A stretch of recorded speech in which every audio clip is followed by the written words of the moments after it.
L'église a mal marché en Centrafrique. Et c'est pour cela que Dieu est fâché. Moi, je dis non.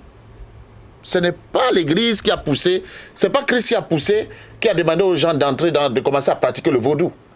Parce que moi, je connais bien l'histoire de la Centrafrique, de pratiquer le vaudou, madame. Ce n'est pas l'église qui a demandé aux gens d'entrer dans les sectes, Rose-Croix, franc-maçonnerie, toutes ces sectes-là où les gens entrent parce qu'ils partent chercher de l'argent.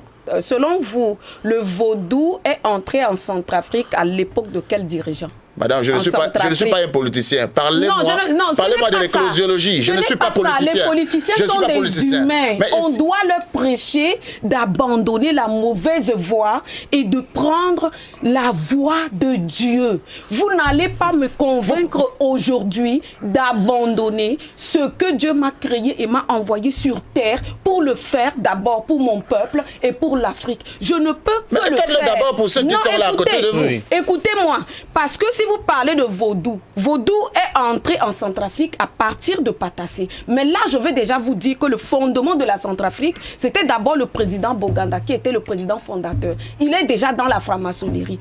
Bon, je ne peux pas détailler tout ça. Je connais un peu l'histoire de chaque président qui était venu en Centrafrique et qui a, à son époque, installé quelque chose. Bokassa, par exemple, il était le trésorier général des hommes généreux qui ont travaillé sous la déesse Katatoni et c'est à partir de lui qu'ils ont commencé à boire le sang humain, manger la chair humaine. On n'est pas là pour ça. Mais moi, Dieu m'a mandaté pour un travail en Centrafrique que personne ne pourra me persuader d'abandonner. Je ne suis pas appelé pour gérer une église. Dieu ne m'a pas envoyé pour implanter une église, mais prêcher aux hommes du président jusqu'au paysan. Okay, alors, personne ne m'a